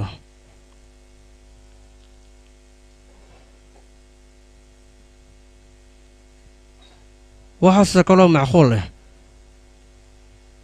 magaceygaba inuusan saatiya ahayn la socda arrinkaas daawadayaal wararka naga soo gaaray magaalada Hyderabad waxay sheegayaan muddo 30 maalmood gudahood inay ku soo baxday shirkad cusub oo bilaa magaca muddada 30 maalmood waxay ku dhibaateen mas'uuliyiin fara badan oo bulshada dhexdooda mujtamaca intaba magac weyn ku leh maxaa waaysan shirkad cusub oo bilaa magaca soo baxda looya 30 maalmood waxay dileen dad bulshada dhexdooda magac ku leh ku dhahay anigu waa boqoya waxa ka baqa matqaana marka xigta anaga inagu la daro xaaladda ma toosna saaxiibkay mi dhageysatid maxaa aamusantaa looma baahna sababtu wax kale maahan dadkan cidda ay ugaarsanayaan waa dadka taajiriinta ama dadka fuqarada ah idinkana marka waxaa laydinka rabaa inay isdejisaan satiya maxaad ku hadlaysaa dembiga sidiisaba cadaalad ma lahan bal ka waran haddii taajiriinta ama masaakiinta lala beegsado dembigaas maya sidaa u malaysa maahan aniga cidna uma doodaa ee laakiin keliya waxaan kuu sheegaya mararka qaar xitaa dilka laftiisa sharci ayuu noqdaa waxaana leegal ka dhigaya qofkan xaaladda uu ku sugan yahay idinka kama warhaysaan iyo qaabka dadkan ay wax u dilayaan idinkana inaad murugotaan looma baahna aniga ayaa idinla jooga wax kastana aniga ayaa dhammaynaya waad fahamtay soo maahan adiga macnaaga wuxuu yahay shirkadda sidaad difaacaysaa soo maahan maya aniga shirkaddaas difaaci maayo laakiin xaqiiqada waxay tahay dadkan adiga la dilayo qaabka loo dilayo ma taqaanid keliya waxaad rabtaa inaad ogaatid dadkan wax dilaya iyo qaabkay u dilayaan inaad ifaantaan isku day qof yahay qof dambe oo murugaysan ama cabsi haysayaan idinku arkin dhammaantii waa inaad deganaa muujisan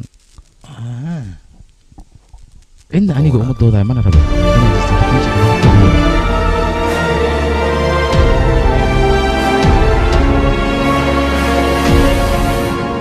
aniga sida ila tahay saatiya si fiican uma naqaano qaabkiisa markii aan fiiriyeyna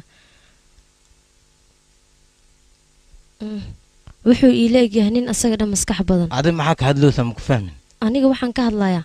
saatiya fikirkiisa iyo hadalkiisa maskaxdiisa markii aan fiiriyey wuxuu ii leegyahay nin dambiilayaasha garab siinayo bal ka waran adiga sideed u aragtaa fikirkiisa soo sidaas kulama ahan aniga waxay la tahay ninkaas inuu yahay nin been badan waa dhadhamowda satiya ma beenaale adiga wixii rabtida iska sheegaysaa satiya anaa ka aqaana ku dhahay waxaana wadi jooje satiya ilaa yareenta naqini ilaa ituul min gobol waa ku soo dhaqanne marka waxaas looma baahno inaad adiga satiya ka shikasid adna qortina leexis ma loo baahno okay bal aan aragna hadalkaaga haddii uu sax yahay laakiin waxaan ku weydiinayaa ninkaas satiya halkan muxuu ka soo doonay hadduuse beenaale ahayn adiga ayaan ku weydiinayaa ada fiiri dhegeenso satiya nin iska aamusan waay qof walbana dabeecad u gooni oo leeyahay taas micneedan maahan satiya anaga inaa ka shakino ana satiya wax badana aqaana walaalkii camal waay xitaa saaxiib waa dhaafni oo ku dhahay xididaa maroona adigna inaa satiya ka shakisid qaladay kugu tahay adiga mararka qaad wax maad iga qarisaa hal mar oo keliya maahan ee marar badan ayaan kaa qariyey wax kastoo aniga noloshayda ku saabsanna haba yaraatee adiga kuuma aanan sheegin gacaliso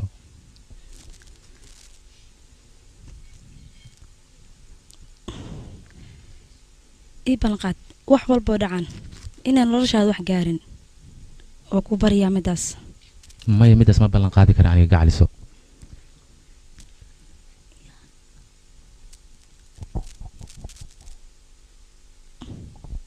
taa beddelkeeda waxaan kuu ballan qaadi karaa hal shay inta cimrigaa ka dhiman nafsadaada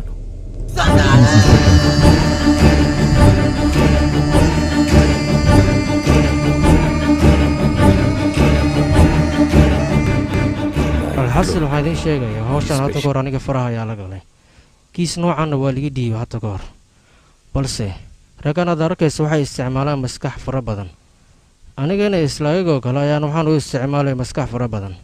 ciidanka iyo booliiska dhammaan xataa dowladda wasiirada hadallada ay firaayeen oo idil aniga dhagahan baan ka qaadanayay mooye maana tixraacaynin aniga maskaxdeeda oo keliya baan ka shaqaynayay raggan aad arkaysaan shirkadaha suubisteen waxay u dan leeyihiin inaana la ogaanin raadkooda iyo meesha ay ka soo askumeen sidaa awgeed annagana haddii aan doonayno raggan inaan gacan ku dhigno ama aan ayagoo kala noqono waa inaan annagana magac iyo astaan intaba aana suubisanin aniga waxaan u baahanahay inaan ogaado qofka ka dambeeyo anaga nagu dhex jiro qofka uu yahay oo anaga mar walba warkayna qaadayo ilaan qofun baan ugu dhex jiro arkaasaad arkaysa mar walba anaga damacna inaan weerarno qof ayaa u sheego qofkaas inaan ogaanana waa inoo muhiim teeda kale waxaan ii sheegayaa raggan aad arkayso markay kuunboodaan waxaa loo baahan yahay annagana inaan kuunboodno teeda kale waxaan doonayaa dadkii 3 bil ka hor faqrada ahaayeen oo hadda taajireen inaan ogaado dhammaantooda liiskooda liisoo gudbiyo ninka ka dambeeya annaga mar walibana jaajuusan oo booliska ka tirsan waa inaan ogaanaa ee idinka bal fikir wax maskax maysaan waxaan u baahanahay ninkaas inaan ogaano haddii aanan ninkaas ogaan anaga waxaan qabsan karnaa haba yaraatee ma jirto marka ninkaas waa inaan gacanta ku dhignaa ee magaciisa aan ogaanaa ilaa hadda idinka minagu dhex jiraa qof ninkaas raadkiisa raaco soo ogaaday haa wuu jiraa waana saleebaan qofkaas aab waxaa ku yimid saleebaan inuu kula kulmo ayuu doonayaa waa tahay waxaad samaysaa ninka kafe intaad u sheegto ii fadhiisi waan u imaanayaa aniga barusham gurigiisa ayaan aaday waxaana doonaya inaan la kulmo aan kala hadla arrimahayga balse waxaan la yaabay ninkaas gurigiisa wax hortaale 6 ilaa 7 mooto halna gudaha ay ugu jirto waxaan u malaynayaa ninkaas inuu doonayo aniga gambanigana inuu barbariyo waan ka cabsanayaa marka okay cabsi badan way taagan tahay sababtoo ah dabagal xooggan ayaa shirkadeena lagu hayaa waxaana la doonayaa in la burburiyo waxay la sahay qof annaga naga tirsan ayaa warbixinteena gudbiyey oo nimanka u gudbiyey tiimkaas waa tiim halistooda leh haddii ogaadaan saldhigeenna sida ugu fudud ayay kambanigeenna ku burburinayaan waayo waa ciidamo aad u tababaran niyow waxaa tahay run ahaantii nin maskax leh muddada 20 sano ugu dambaysaan anaga noolaa maanan arkin ruux adigoo kale waayo yaraanteeda ayaad ii soo xasuusisay balse waxaa jirta arrimo qaar aanan weligay cid bilaadan kala hadlin arrintaasoo ah adiga keligaa miyaa meeshaan ku nool hawshaada maaha arrinkaas run ahaantii aniga waxaan dhala gabar weliba aad iyo aad ayaan u jeclaa balse way ii geeriyootay nasiib xumo maxaa ku dhacay gabadha ii sheeg alxasil taasoo muhiim ah waqti xaadirkan aniga gabadheeda run ahaantii waan jeclaa sawirka gurigii saarnaad arkaysan ayadaa iga qaatay balse aniga waqti xaadirkan waa necbaa gabadheeda xasuusteeda inaan soo xasuusto waayo murugo fara badan ayay aniga isoo xasuusinaysaa adigna waxaan kaa codsanayaa inaadan isoo xasuusin ama aad ugu soo qaadin arrimahaas waa iga codsi waayo aniga waqti xaadirkan awoodaan u dulqaato ma hayo arrinkaas haddaan soo xasuusto balse adiga famil miyaad leedahay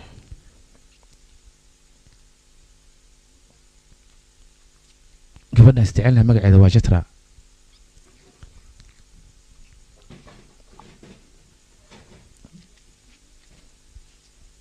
maalinta beriya inugu soo aadan ayaan isguursanaynaa labadeenna satiya maanta waa maalinta adduunka ugu farxadda badan waayo wuxuu guursanayaa jadraa dhab ahaantii satiya aad buu u jecel yahay wuxuuna jecel yahay cadowgiisa intuu necab yahay in la eg maantana arooskiisa ayaa dhacaya jadraa satiya markuu guursado kadib iyada waxay jeceshahay kashmiir inay ku soo tadoba baxaan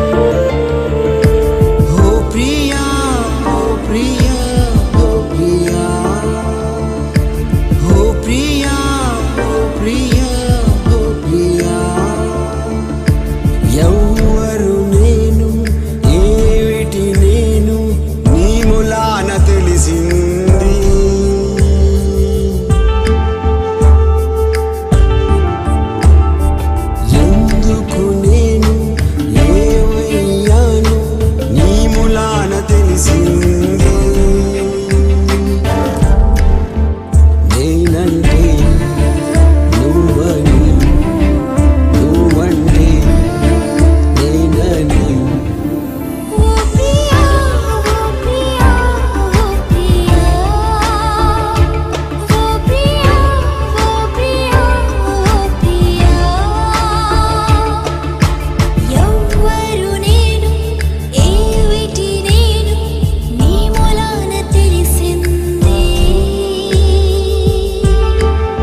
satiya markuu todobada ka soo baxa kadib wuxuu ku soo laabtay shirkaddiisa waxaan jiray nin la dhaho rashra oo isku dayay inuu afgembiyey shirkadda uu leeyahay ninka lagu magacaabo satiya laakiin asaga arrintaas uma suurtagelin satiya wuxuu jeclaa inuu la shaqeeyo qof walba oo weydiisata wada shaqayn inay dhex marto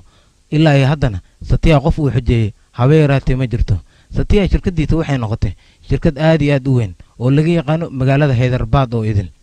satiya shirkaddiisa waxay shirkad mar walba u taagan cadaaladda inay soo dhiciso laakiin dadka qaar waxay u aqoonsan yihiin shirkaddaasi inay tahay shirkad uu leeyahay nin burcada satiya shirkaddiisa waxa ay ku baahday magaalada oo idil weliba magaalada oo idil kuma koobnaan waxay gaartay waddanka indiya oo dhan satiya dhab ahaantii asaga wuxuu shaqadan ka aaminsanaa inay tahay shaqo wanaagsan walow dadka qaar ay aaminsan yihiin shaqadan satiya uu qabanayo shaqo xun inay tahay satiya shaqadan uu hayo wuxuu ku helay mucaarad aad iyo aad u fara badan iyo taageerayaal walow xukuumadda laftirkeeda ay ka soo horjeedo satiya shaqadan uu qabanayo magaaladana satiya laga gogoobayo gebi ahaantiisba వ్యాపించడం మొదలుపెట్టింది సిస్టమ్ లోపల ఇంకో కొత్త సిస్టమ్ని స్థాపించడం మొదలుపెట్టింది company system ఒక్క మాటలో చెప్పాలంటే కంపెనీ ఇండియా లోపలే ఇంకో కొత్త waxaan helay xibnadan 31 qofood oo ka tirsan qolada aan raadinaynay waxayna ku bireen kadib markii ay dhinteen waalidkooda shantan aad arkayso waxay faa'iidada ugu badan ka soo gashaa suuqyada shantan aad arkayso markii laga reebo 16 qofood oo kale waxa ay ku taajireen qayaanooyin ay suubiyeen iyo faldambiyeed waaweyn aan la soo koobi karin waxa ayna ka mid yihiin burcadyada maanta ugu weyn ee magaalada haysta inkastoo ay adag tahay inaan haddeer dadkaa soo qabanno haddana waa inaan helnaa raadraac aan ayaga ku soo qabanno si walba ay u adkaataba haddana waa inaan soo qabanaa dadkaas yidhi waan arkaa 31 qof oo meesha ku xusan waa hal maybar ama hal tiim waa sidaad sheegtay waa 31 qof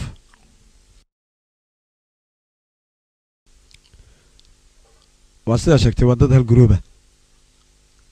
haddana wax raadraaca ma laha waana dad maalgelin fiican haysta wax caddeynana lagama hayo midna magaciisa waa ganeesh waana filin qarash gareeye ii soo qabta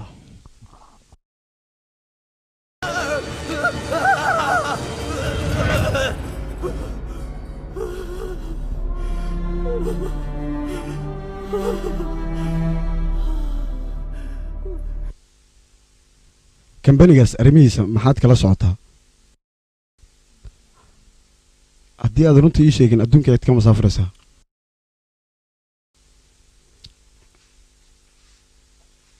imise qofood ayaa kambanigaas xiriir la leh ninka si fiican kula leeg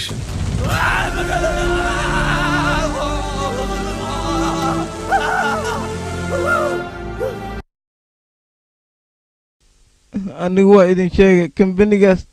uwa xiriir malalihi hadalkayga inaad aamintiin isku daya waa idin baryaa ma aqaana idin dhowyaa kambanigaas cidila xataa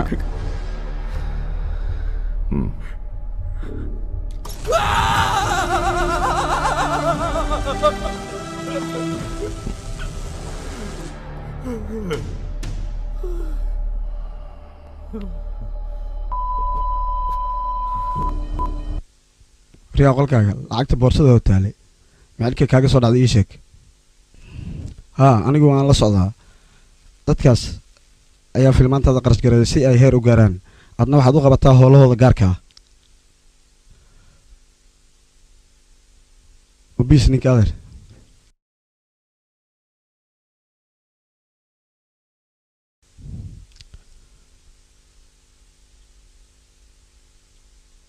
وريا نيك أذيك ما قبلكم مساجسة يومين كوجو دياري إيشك محل قرنيسها مس صاحب قارا يو أذيك كويه إيشك يويه نيك كمبني جالس كله wari aamin aniga shirkadaas wax saaxiiba kuma lihi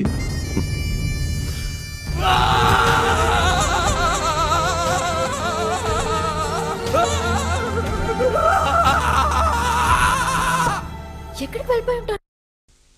aniga xitaa ma garan kara meel uu aaday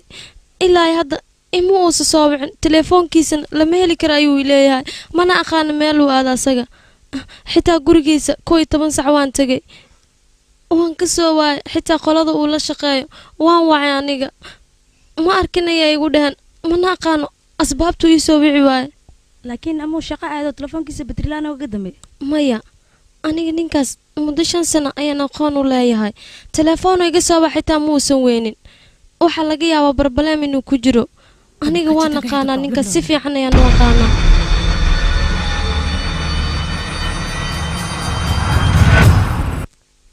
mudane ninkii waa uu dhintay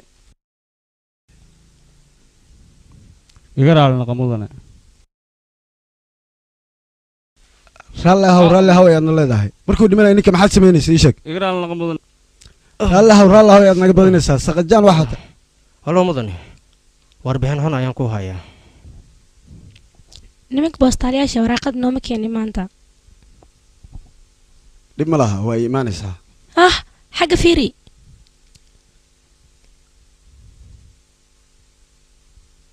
bari adiga kumaad ahayd ii sheeg yaa tahay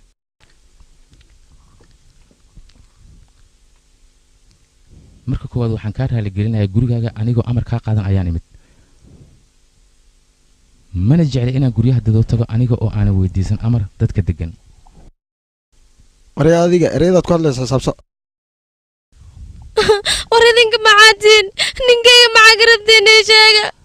ninkaaga wax kale kama rabne waxaan u nimid ninkaaga inaan dilno istaag waxyaabuhu nagu sameeyey haddaad ogaan lahayd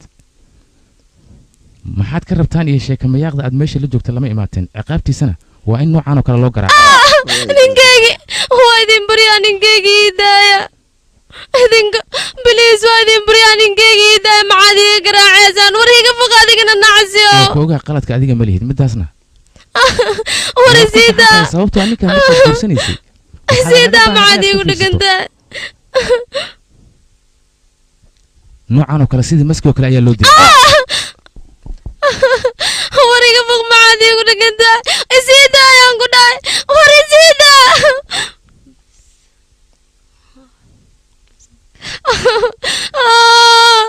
war iga foq saaxiibkii aan u jeclahay ayuu ahaa ninkaas xitaa saaxiib ma dhihi karina wuxuu ahaa aniga walaalkay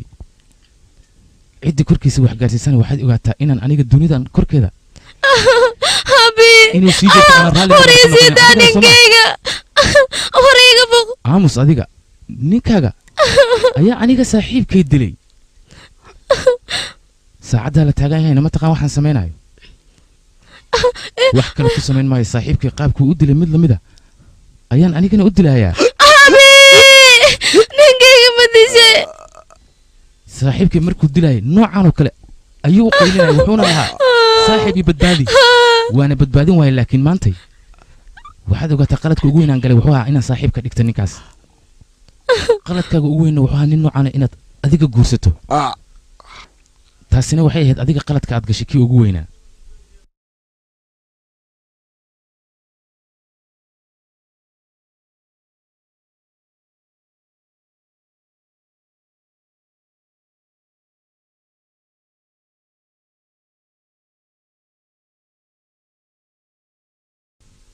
mudane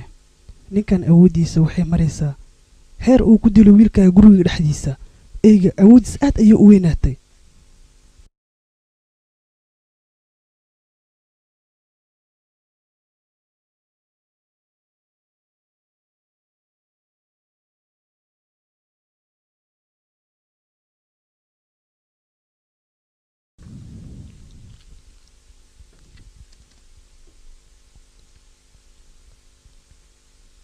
hadafka aan lahaa inaan gaari iska daayay sheekaduba 1 iyo 2 ma joogto waxaan annaga u baahannahay oo keliya lacag iyo sharciga inaan la dagaalanno maahan waa inaan siyaasaddeenna baahina oo ay waddankao dhan ku baahdaa siyaasiyiinta waddanka ka howlgalana qaar ka mid ah waa inaan annaga ku yeelannaa weliba xisbiyada doorashooyinka galaya iyo xildhibaanada soo bixi doona intaba waa inaan xubno ku yeelannaa xubnahaas oo noqon doona wasiirada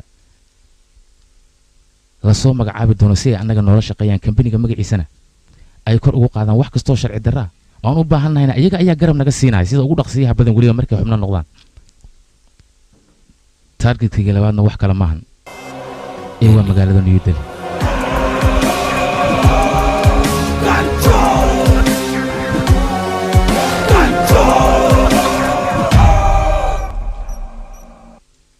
mudane waxaan soo ogaaday ganeesh asxaabtiisoo dhan siiba gabar ay saaxiib yihiin magaceedan waxaa la dhahaa ishbishaalati waana saaxiibtiis khaasta ah waad fahantayaa filan mudane aniga waxaan aaday meesha ganeesh uu ka shaqaynayay iyo shaqaalaha uu la shaqaynaya oo dhan waan weydiiyey qof ii jawaabaysa xitaa ma laha hadalkayga qof dhagaysanaysa ma lahan aniga ma aqaana ganeesh meel uu aaday sida ugu dhaqsiyaha badan waa inaan saldhigga booliiska aan ku aadaa wax walbane aan u soo sheegaa booliiska haddii kale waxaa laga yaabaa dhib inuu dhaco intuusa dhib dhicin ka hor waa inaan saldhigga booliiskaan aadaa kadib ayaan ku soo wacaya abaayo dimi telefoonka adiga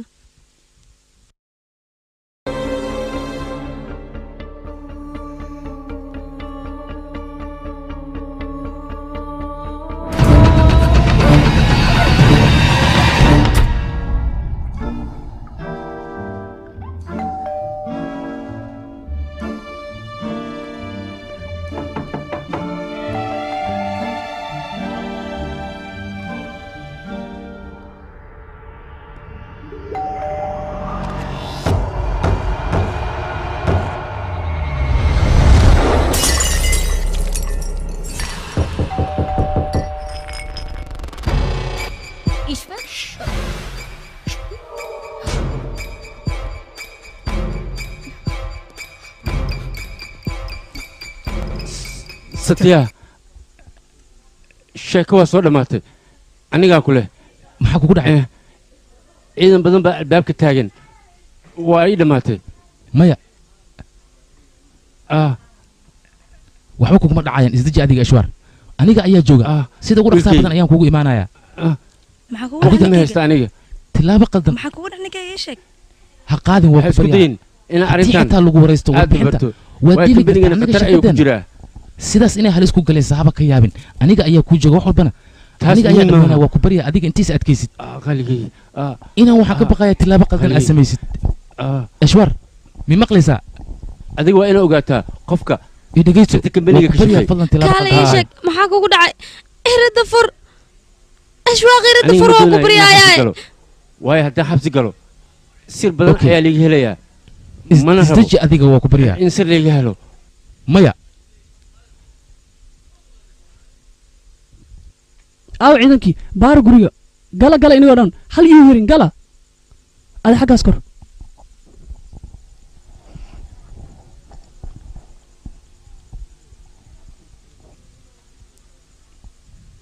aniga waxaan kuu soo wacay inaan arrintan kuu sheego ya maya aniga waxaan rabaa si raaxa leh inaan isku dilo sidaas ha samayna waa ku barya eshwaar raaw isdeji adiga ninkeygii yey yaa gudaha ku jiro fur albaabka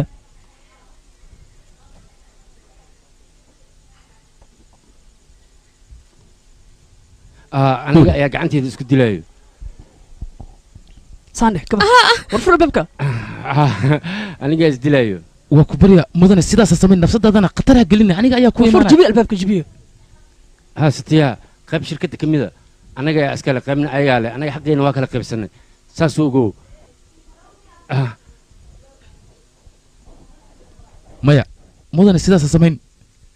waa ku baryaa ka daa adiga nafsadaada inaad dishid meelka macdaar ninkeen baktiyooya kuleel badan ma jibisa inaga waa gacaliso iga raalli ahow gacali sideedii raalli ahow yaaqi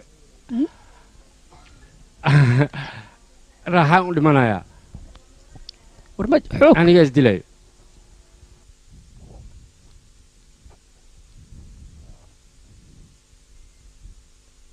يا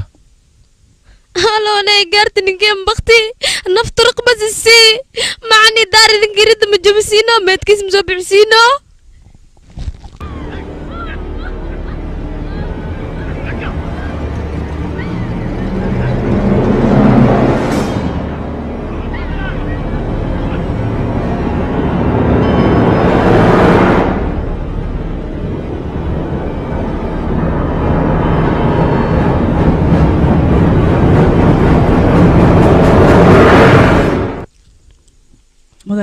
موبايلك wax lambar ah waan ka waan anaga